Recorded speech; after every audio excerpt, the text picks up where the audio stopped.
It's Victor Antonio, and welcome to my course here, Better Listening, How We Can Become Better Together if we learn how to listen more effectively. Now, why is listening so tough, right? Listening is really hard. And we always find ourselves in that situation where we're listening to somebody and our brain is just floating off in some other direction, thinking about something else, and we're not really in the conversation. What then happens is the person realizes we're not in the conversation, and then we lose this connection, right? And in business, that could really impact our business in general. In other words, a lost deal if you're trying to sell the customer something, for example. So how can we become better listeners? Well, the first thing is to understand why it's hard to listen. See, we speak on average at about 150 to 180 words per minute, right? 150 to 180 words per minute.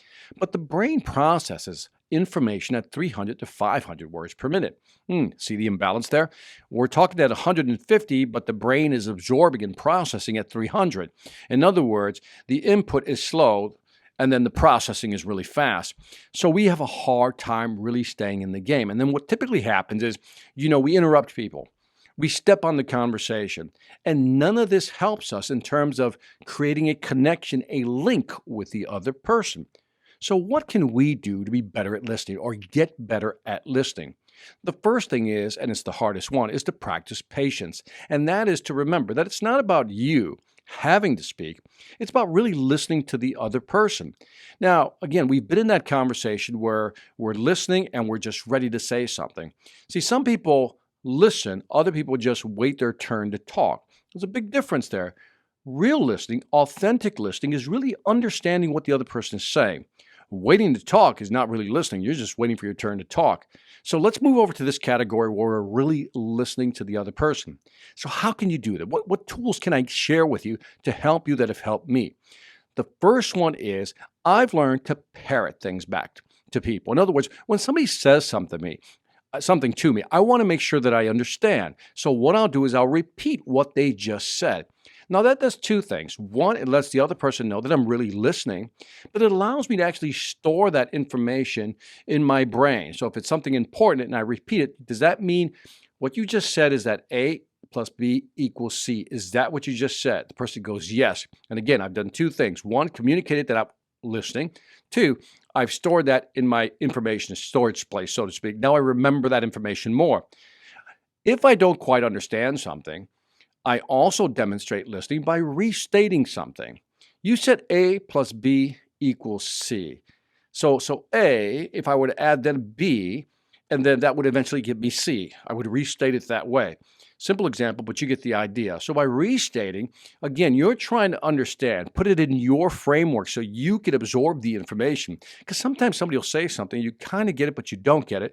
And you say, well, let me reframe it. Are you saying this? And again, you use your frame, and the person says, yes, that's another way of looking at it. And again, what you're doing is you're communicating that you're listening, you're also understanding what they're saying, and you're engaged in the conversation. Another thing I like to use is pausing. Again, when someone's talking to me and they say something, what I tend to do sometimes is pause. Now, this is powerful if you do it the right way, because if somebody says something, too often we feel like we need to react or just respond right away.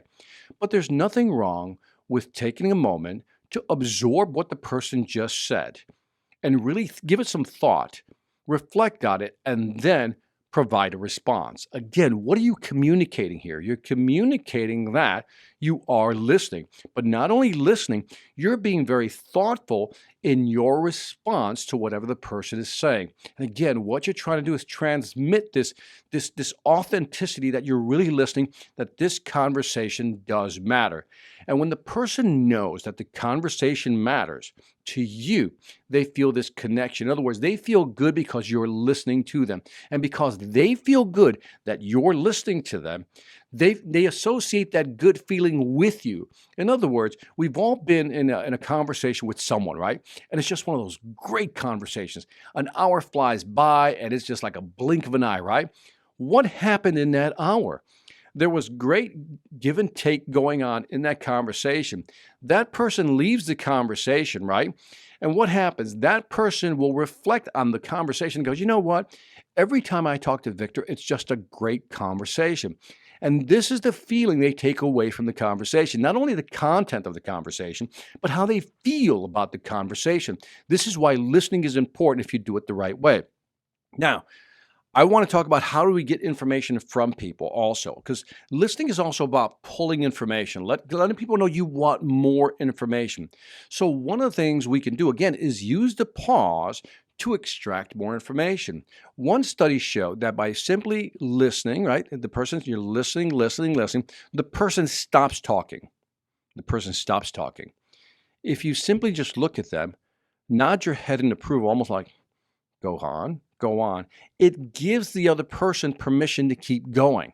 And you'll be able to extract like 25% more information if you just do that. So as soon as the other person stops and you don't have anything to really say, you're listening, you just basically nod your head, and it's a prompt for the other person to continue talking. So this is another way of extracting information. And again, having that pause in there allows you to kind of really think about what was just said, or if you want to hear more information, give them the nod to keep going. Now, pauses are powerful because it gives you time to, again, absorb the information. It gives that person time to gauge your reaction, and it creates a space in the conversation that maybe at times feels uncomfortable, but actually it's kind of a little breathing room in the conversation for both of you to really absorb what's going on in the moment. Now, one of the things I like to do in terms of trying to remember things in a conversation is I like to take notes when appropriate. So, for example, if I'm talking to you and we're having a business conversation, I'm going to break out my notebook or my pad, my tablet, whatever it may be, and I'm going to take notes. Now, I can't write everything you say down, but one of the things I do is I typically like to write key phrases or key words. Like if you said some cool phrase like, I don't know, genuine influence. I would write genuine influence very quickly while I'm looking at you. And if I really like it, I'll circle that, right? If there's key words that you're using, I'll write some of those down. Those key words I use almost as memory triggers to recall a question I want to ask you. So for example, instead of interrupting your flow of conversation, you're in the flow of a conversation. The last thing you want to do is be interrupted while you're in the flow. And if I know you're in the flow, if I detect you're in the flow, and you could tell when somebody's in the flow of a conversation, they're just talking, you just write the keywords down, just write the keywords down. And then when you pause, when the person stops talking, basically letting you know that, hey, now's a good time to ask questions, you can then use another strategy I like to use, which is the circle back method. Circle back means, early on, you mentioned this phrase, right? What did you mean by that? Now, notice what I did. I circled back to a phrase that the person mentioned, and now I'm asking, what did you mean by that? I've done two things. One is I let the person know I find that statement right there very important. Let's circle back to that. But I really want to understand what you really meant so we're on the same page. And now the person, boom, goes on and explains what they meant by that. And what you're doing here again is you're transmitting to the other person that you're really listening, you're asking for clarifications, and they feel heard. This is important. They feel heard. One of my favorite strategies was the founder of Toyota, the actual car company. They called it the 5 whys. The 5 whys was a way of asking why 5 times to arrive at the root cause of a problem. So, for example, if there was an oil leak on the production floor, somebody would say, why is there an oil leak there? And you would say, well, because this machine right here is leaking. Why? Number 2, well, the gaskets are worn. Number 3, why haven't you replaced the gaskets? Right? The person's going to say, well, we don't have enough in inventory. Why don't we have enough in inventory?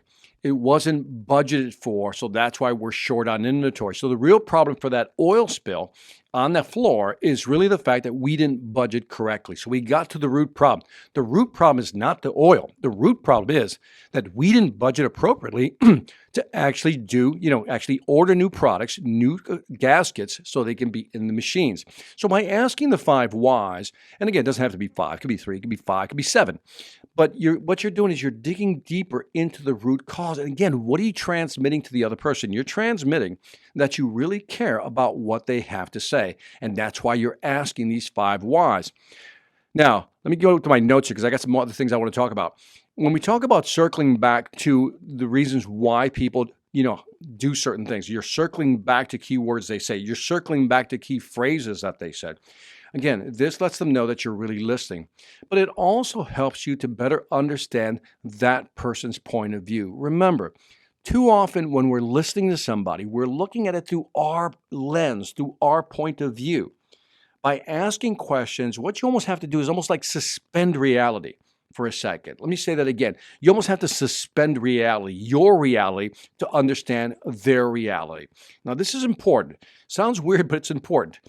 In other words, when you're telling me something, you're giving me your point of view.